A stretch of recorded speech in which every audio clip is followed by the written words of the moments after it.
As far as I know, the last words that Christ ever uttered on earth is recorded by Dr. Luke.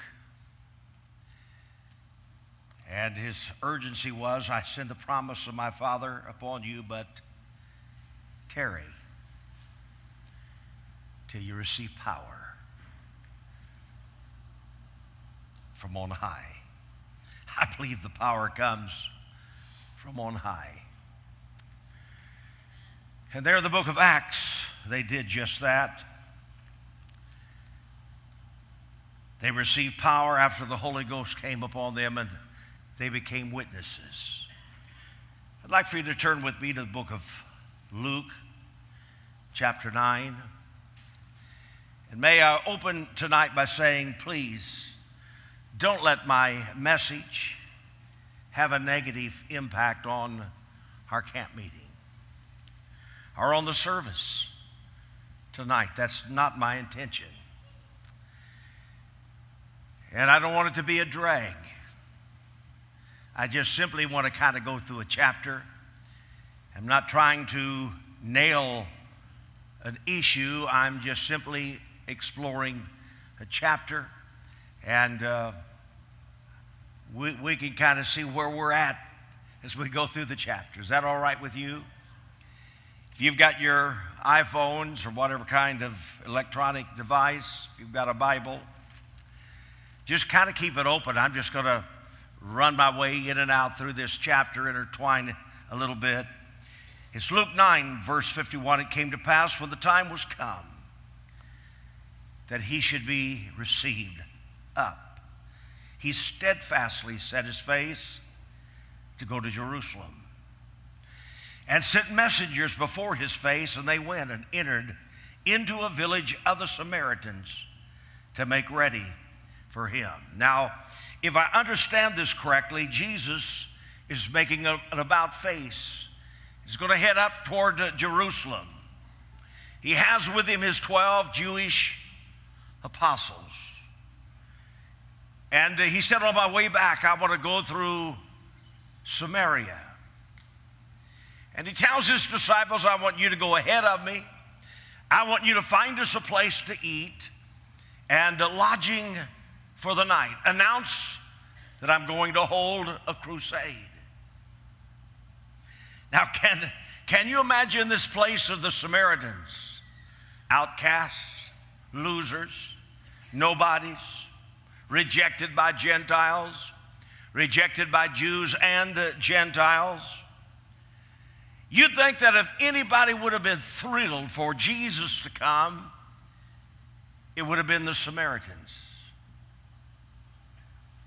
You see, he'd only come at the beginning to the lost sheep of the house of Israel. The Gentiles, the Samaritans, weren't even on the radar. And then verse 53 amazes me. I don't know if you have ever read it. It said, and they received him not. And I thought through the years how many have not received him when he came. Can I just for a moment point out a side of Jesus that we don't hear anybody say very much about? When I think of Jesus, his 3.5 years on earth, I think about the crowds, the overflow attendance. If you read there in verse 12, verse 18, about how he fed 5,000 men, and approximately the crowd may have been around 35,000. Talk about a miracle, 2 sardines and some hush puppies, and fed that crowd. When I think about Jesus, how he went up to the mount and he spent the night in prayer and then came down there in Matthew 5. It was literally an ocean of people, just human bodies as far as the eye could see. And he stands there on this great mount and finally sits down and he preaches Matthew chapter 5 and Matthew chapter 6 and Matthew chapter 7. And he addresses the Beatitudes, just human bodies, as far as you could see, great crowds. I'm thinking of when he was on his way to heal Jairus' daughter in Mark chapter 5. The crowd was immense. It was elbow to elbow, chest to chest, people everywhere. but a desperate woman who for 12 years had had a bleeding disorder. She knew that Jesus would probably never come her way, would never take the time to touch her, but she thought, if I could get through that crowd, if I could touch the hem of his garment. And in verse 31, he said, who touched me? And in verse 31, those disciples said, what are you talking about? The crowd's immense. And you're saying, who touched me? I mean, they were bumping into him, but none had touched him like that lady had touched him. Great crowds. I think about the time he went to the Sea of Galilee and he's preaching to the audience, and they kept moving in closer and closer, and behind him's the water, and finally they climb on a boat and back the boat out from the shore, and the crowd was so big. Attendance was booming. But you know, there's another side to Jesus that I don't hear anybody mentioning anything about. How he sends out his 12 greatest soul winners into the town of the Samaritans and said, tell them I'm having a service tonight. Tell them I'm coming to town. Do you know how many came? None. Do you know how many were saved in that service? None. Do you know how many marriages were put back together? None. Do you know how many were healed? Absolutely none. Nobody saved that night, none. First time visitors that showed up, none. And it's a side of Jesus that caught my attention. There will be times when you'll have those same kind of results, and they won't turn out like you want. There's times when you work hard, you send out labors, you advertise, you do everything in the human that you know to do, and nobody gets changed. Nobody shows up. Your heart's crushed. No visitors, families don't come, and the lost person that does come doesn't get saved. Now, why do sinners come to our services and leave the same way they came? Let's talk about the reasons. There were no results here in Luke chapter 9. You know, I thought witnessing and knocking on doors had results. I thought it worked. But it didn't work here in Luke 9.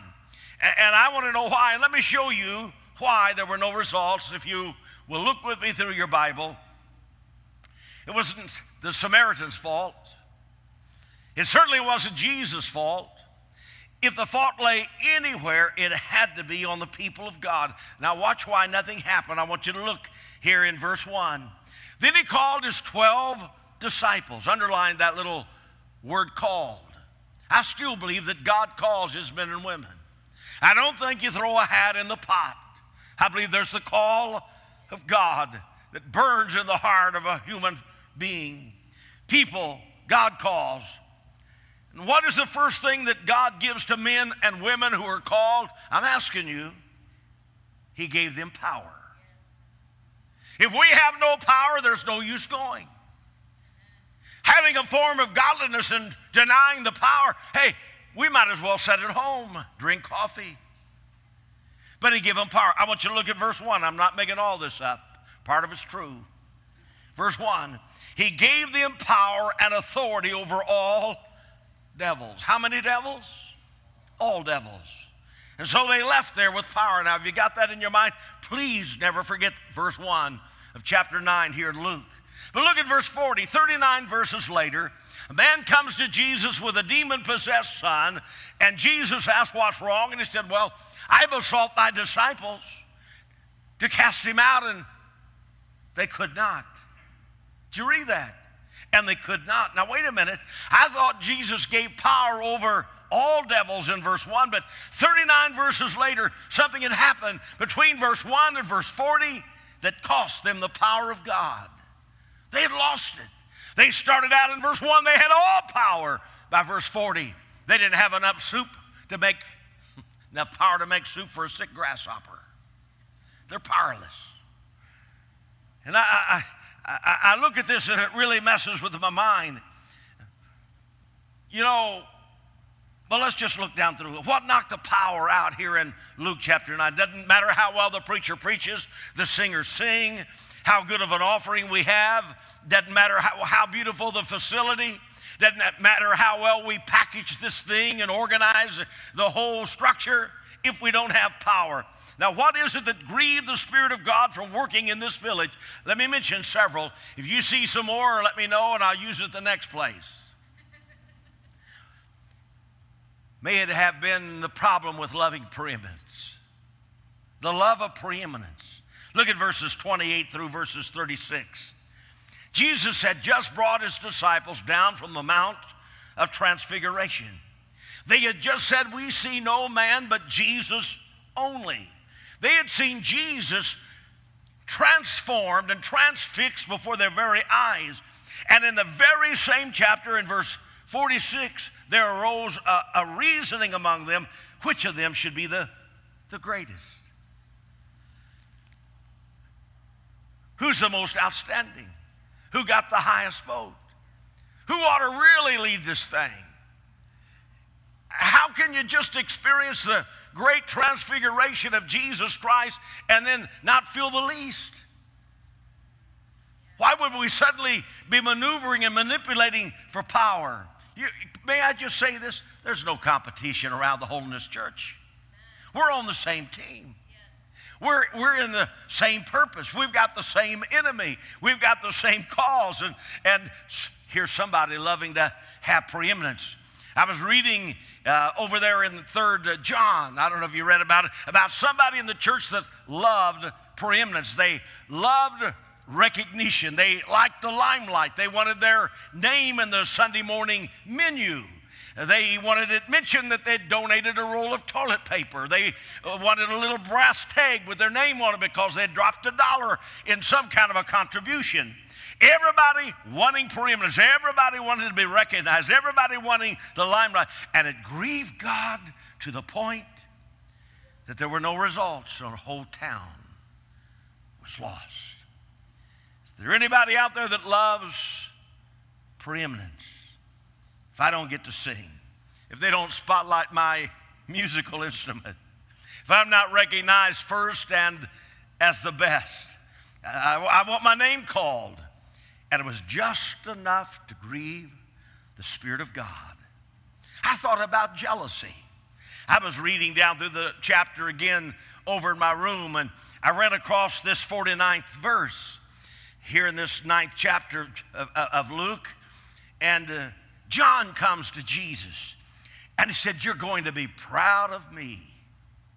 He said, "Master, we saw this guy casting out devils in your name, and we forbade him. We told him to quit because he doesn't follow us. We found out he doesn't even belong to our denomination.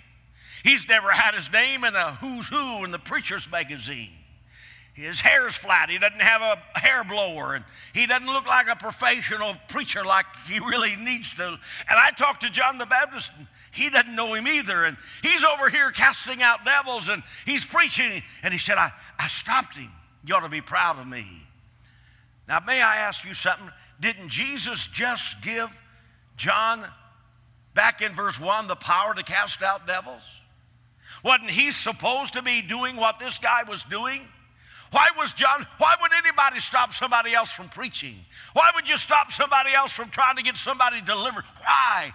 It might be because he's doing what we should be doing, and he's doing what we can't do anymore, and maybe just a little bit of jealousy.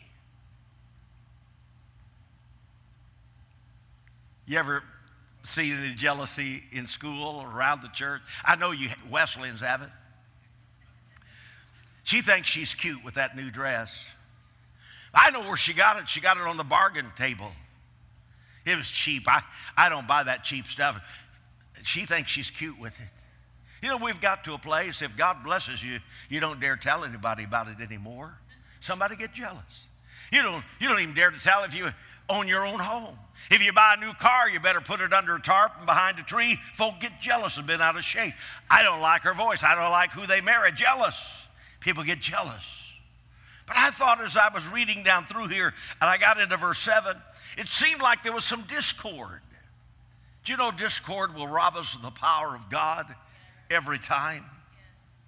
Here in verse 7, now Herod the Tetrarch heard all that was done by Christ, and he was perplexed, because that it was said of some that John was risen from the dead, and some that Elijah had appeared, and others that one of the old prophets was risen again. And Herod said, John have I beheaded, but who is this of whom I hear such things? So in verse 18, Jesus asked his disciples, whom say the people that I am? And they begin to answer what I just read to you. John the Baptist, some say you're Elijah, some say you're one of the old prophets. And then he said, catch this, who do you say that I am? And he answered, Peter did, the Christ of God. Now there seemed to be some divisiveness over this, and if anything will rob us, it's discord. When you join a church, that church becomes your spiritual family. Now don't get upset with me, I'm just talking to you. I'm telling you what you ought to have been told a long time ago. Do you know a church is not a building, it's a family. It's people. And if God leaves you to leave that church, you're not leaving just a building, you're leaving a family, a people. So when you break away, you need to leave clean. You don't need to re-contact people over and over and get on Facebook and just keep doing likes and likes. Let them get well and get whole and healthy after you leave. Don't just string this thing out and always be sticking your nose back in, Pinocchio. I'm just reading this stuff. Thanks for leaving this notes up here, Wes. I don't want all this blame. And I've watched families that never leave. I've pastored. Fact of the matter, I haven't just pastored 2 years here and 2 years there. I've been 29 and a half years where I'm at, and I've rode the roller coaster. I know what it's like to go in to do funerals of some of the older generation. And their friends had all left, and now they're sitting out there pouting and doubting and doing without and scowling at you when you're trying to get up. It's tough in a small community to pastor when people have left and they're angry and they leave a trail of hatred behind, and stay in contact and drip drops of poison. And they spread what I call seeds of discord. Did you ever read that? I didn't know whether you had, so I thought maybe I ought to. Solomon the wise writer, Proverbs 6:16, these 6 things doth the Lord hate. Yea, 7 are an abomination unto him: proud look, lying tongue, hands that shed innocent blood, a heart that devises evil imagination, feet that be swift in running to mischief, false witness that speaketh lies, and he that soweth discord among brethren. There are some things that God hates. No wonder it bothers a pastor that's got a pure heart and trying to keep a healthy and a whole church. If it bothers God, it ought to bother us. He that soweth, it's the idea of planting seeds that will grow in time to come. Now I've got a weed problem back where I live. I had to go down and buy me one of those sprayers. And I always overdo everything. If I'm going to get a blower, I get a big one. You have to wear a strap. Then after that, you don't want to use it. And I got one of these great big ones you hang over your back, 2 straps. It'll straighten you up. And I got a crank on one side and spray with the other. And I spent about $100, and that wasn't enough. And then another $100 buying concentrate, trying to kill weeds. My wife got into some poison ivy. She just did it again. And she wanted something that'll kill. You know what? I'd spend hundreds upon hundreds of dollars if I could get something to kill the weeds of discord, so a church can be healthy. It's one of the biggest killers of the power of God that I know. But I was reading again, and I got into the 52nd verse, and it speaks about an attitude here. He says, and sent messengers before his face. And watch where they went. They went and entered into a village of the Samaritans. Now, if I'm not mistaken, when Jesus was down in Judea and said, I've got to go to Galilee in John chapter 4, it was a 90-mile trip, and in between was Samaria, about halfway. That's down there where those outcasts are.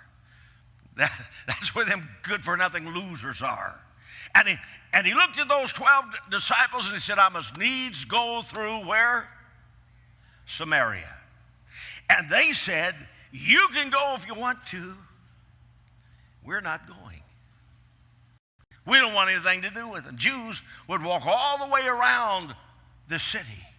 They didn't want to get into the dirt of Samaria between their toes. They said, you go ahead. If you feel like you want to fool with that crowd, go ahead. We're going to go have lunch, and we'll be sitting on the other side of the city waiting for you. Do you know what the word psycher means? You want to hear a good one? It means intoxication in the original language. This is a bunch of drunks. This is a bunch of druggies. This is a rough crowd. These were prostitutes. Fact of the matter, Jesus met a woman, been married 5 times and shacking up with a guy. They didn't want anything to do with that element, but Jesus came for the lost. I was included in that lost. And so now word has gotten out that Jesus went through Samaria and the disciples wouldn't. And now they're coming back again to set up a crusade in Samaria, and they're announcing Jesus is coming to town, and you got to come here, Jesus. And they said, wait a minute, aren't you the same ones that when Jesus came, you said you were too good for us? You just get your gospel and get off our front porch. We never want to see you again. I want to tell you something about sinners. They may not know a thimbleful about the gospel, but they know whether or not you care. And they care enough. If you think you're better than them, they don't want anything to do with us. I'm telling you, it's a wonderful thing, this thing called holiness. But don't let a holiness give you a superior complex. Don't ever think you're starting to get better than anybody else. If it wasn't for the grace of God, that's where we would be. If you want to lose the power of God off a service, you don't have to say anything with your mouth. But when we think better of ourselves than others, and I know we're all dressed up, and I can see that every hair's in place, and I saw your cars look pretty good, and you got nice-looking nails, and I'm bragging on you. I'm glad you do. But let's never think we're better than that little straggly-haired girl that's got scuffed shoes, came in on the van, and don't know where to sit. I attended Bible school, took my mom and dad everything they could to pay my way in that school, staying in a dormitory. Dad worked out in the garage after coming home from work, rebuilding jacks, hydraulic jacks, trying to keep me in clothes and keep me in school. I remember borrowing a ride to a church, and I'm not going to get into name calling. And I got to that church right before Sunday school let out, and got over by the wall and sat down and waiting for the service. And it's a new church, and I'm just a boy with no money in my pocket and going to a little Bible school nearby. And a great big guy came in from the Sunday school and looked down at me and he said, if you don't mind, this is my seat. Would you mind moving? This is where I always sat. Now, that don't mean a thing to you. And I've gotten over it, sort of. I said, yes, sir. I quickly moved. I was so embarrassed. I never went back again. I was embarrassed. I hate being embarrassed. Do you? I'd nearly rather die than to be embarrassed. I picked up a paper the other day, and guess what? He was the general secretary of that entire denomination, asking some kid to move because he had his seat. Let's not think we have to have a parking spot and a special seat, and that little boy is just as important as the biggest money bag in the whole church. That's what I'm trying to say. We're never better than anybody else. Don't think you're too good. But we see this generation sometimes, a bunch of half-breeds. Dad's of one nationality and mom's of another nationality, and he doesn't even know who his daddy is. And maybe if we'd run our generation, our genealogy back a little bit, we'd be kind of shook up ourselves. I don't know. But we get to thinking we're better. But I want to tell you something. If it wasn't for the grace of God, Ray LaSalle would be living down there in that trailer park with one hinge holding the door on with about one screw. If it wasn't for the grace of God, my son would be dead with a needle in his arm. If it wasn't for the grace of God, it'd be my daughter expecting an illegitimate child. I'm saying for the grace of God, Didn't have a thing to do with us. It has to do with God, why we're here and why curse words aren't in our mouth and why beer isn't on our breath, because God saved us by grace divine, and we need to share with others and realize they're as welcome as anybody else. I remember calling one of my ushers into the office. Boy, this pastoring deal's everybody thinks, boy, I want to be a preacher. That's an easy way of life. He was telling everybody when they walked in, looks like the crowd's down, nobody's coming. They're upset at the pastor. They got word to me. I said, bring him into the office. I got my big boy britches on. As he sat down, and I said, can I ask you something? Go ahead.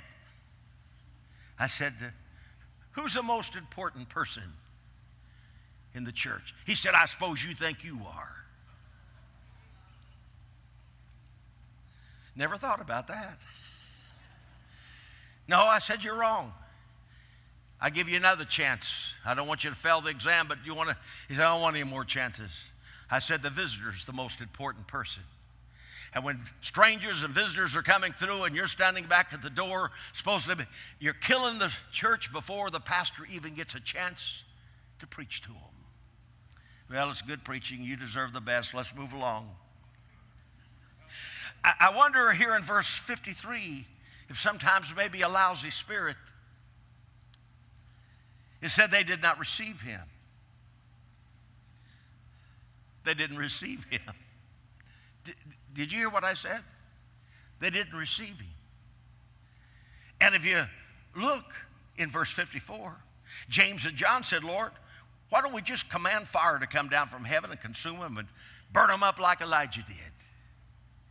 Have you been around that crowd when somebody's angry? Just, God, strike them dead. Burn them up. Send them to hell. And in verse 55, Jesus said, you know not what manner of spirit you're of. And you know you can say the right thing, but in a wrong spirit, and do more damage than you can shake a stick at. David said, renew a right spirit. I would say if most of us would be real honest as a Christian, our biggest thing is trying to keep our spirit right. We get damaged and we get hurt and we get banged on a little bit and we bang on somebody else and people get hurt. And I keep saying, God, keep my spirit right. Give me a right spirit. I thought of an evangelist. He's a pretty straight-laced guy. He's pretty hard-hitting. It wasn't me. I'm too blind to hit very hard. But he'd hit hard, and he'd arrived at the church, and that night, building was full, and at the last moment, a lady came in with a young boy. Looked like he was less than 15. He was 12 was what he was. Had a baseball cap on. I told you the evangelist was pretty straight-laced. He saw that baseball cap pulled low down over his ears, and he saw that little runt back there with his skinny arms crossed across his chest, trying to peek out underneath that baseball cap, and he thought, that punk needs to get that cap off. If he don't get that off by the time I'm up preaching, I'm going to address it. This is God's house. Get that cap off. Quit peeking out from underneath that baseball bill.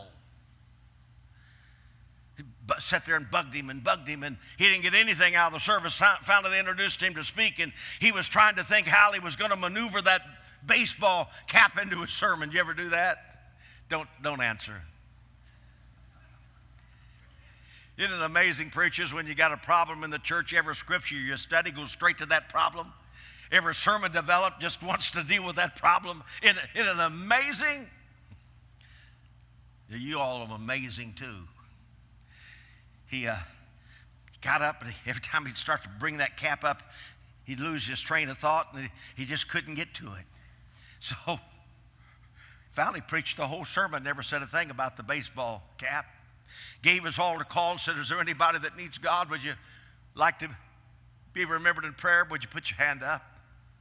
First hand to go up was that 12-year-old boy. He stuck his hand up as high as he could with his baseball cap on with the bill. And then the evangelist said, well, would you like to pray tonight? Anybody in here want to pray? Just come on down the aisle and kneel here at the altar. And the first one down the aisle was that little skinny boy, just sobbing his head off. Knelt there at the altar, and evangelist went over to kneel by him. He was going to tell him, you need to take your cap off so we can pray. But somehow God hindered him.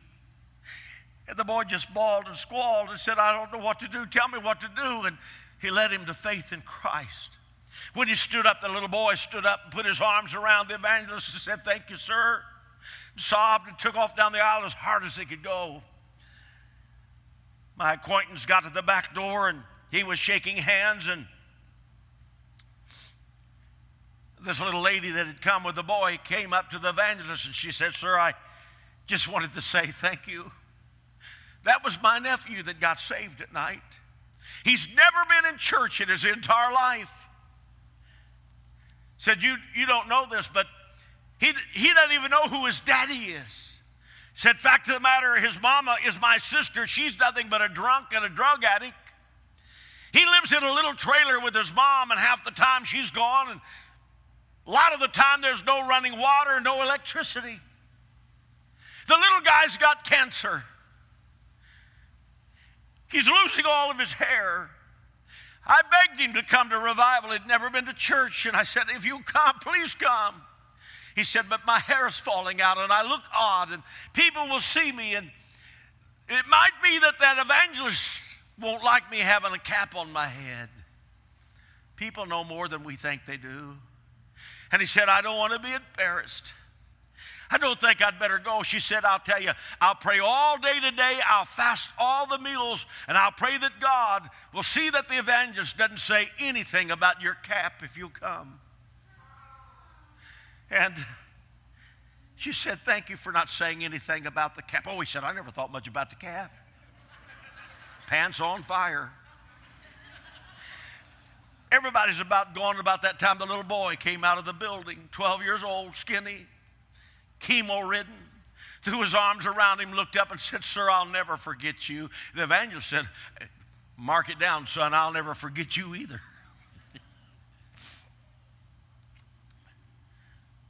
Sometimes we can let little things, insignificant things, stupid things, become a divisive thing. I want to tell you something. We're in the biggest business there is, and that's soul winning. It's winning people. It was a couple days after that the phone rang, and he answered the phone, and it was that little lady, the little boy's aunt. And she said, sir, I've got to tell you. She said, do you remember my nephew that came to the altar, was wearing that baseball cap? I imagine he did. She said, you knew he had cancer. They've been loading him down with chemo. And said he and his little buddy went fishing, and on the way back he was riding his bike, and the chemo was hurting his body, and he had a massive heart attack and died in the ditch. I just wanted to thank you for being the kind evangelist that you are. Said my nephew, first time he'd ever go to church, it's the last time he'll ever go. And I want you to know, preacher, he's in heaven because of you. And he could have made that cap an issue, and that little boy died 3 days later and spent an eternity in hell. I'm trying to tell you, let's not let anything grieve the Spirit till we lose the power of God on our service. I didn't mean to take up that. Now, let's deal with what we need to. What do we do if the power's gone? Can I just deal with that for a moment? Verse 56. Jesus sent them into another village, and I'll tell you what to do. You go down this road and you invite them, and if they don't come, you try another road. You go down there and you invite them. If that don't work, stop at the restaurant and invite them. Just keep doing the right thing. And look at what Jesus did in the very next chapter, verse 1. The Lord appointed 70 more.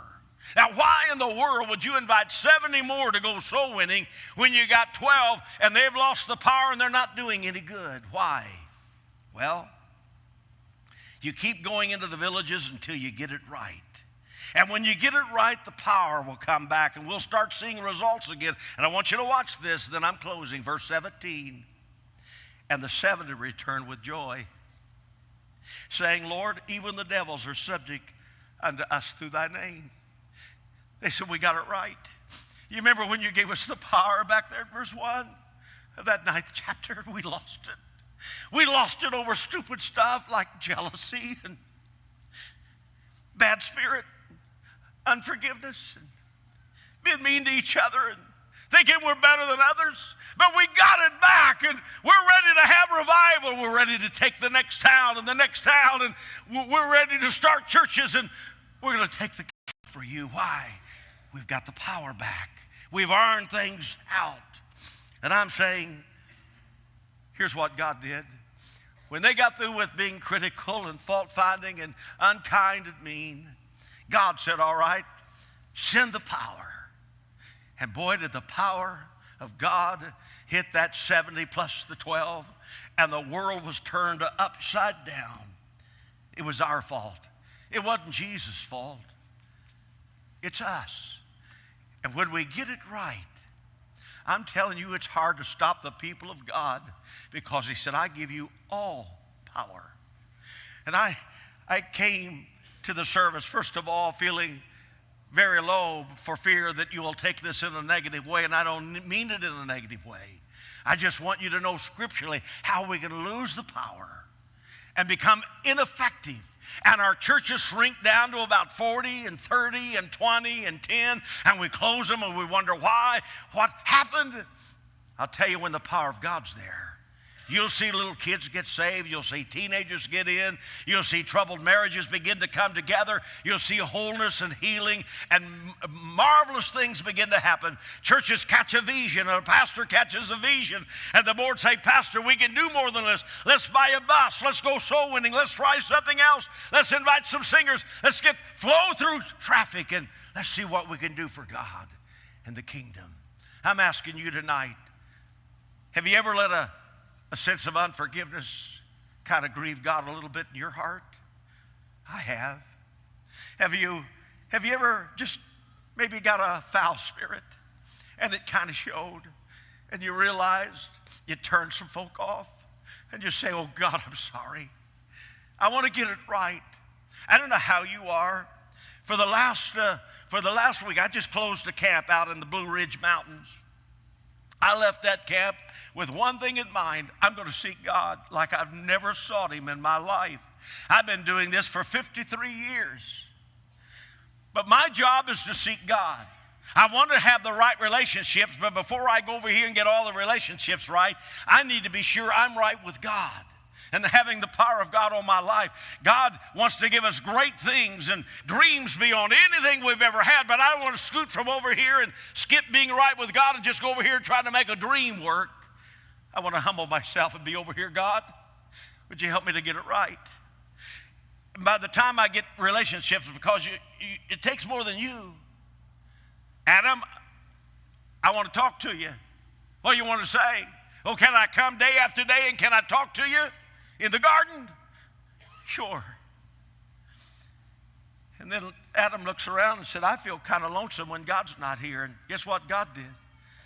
God gave him the relationship of somebody else, put him to sleep, and he woke up and he looked at this creature and he said, whoa, man.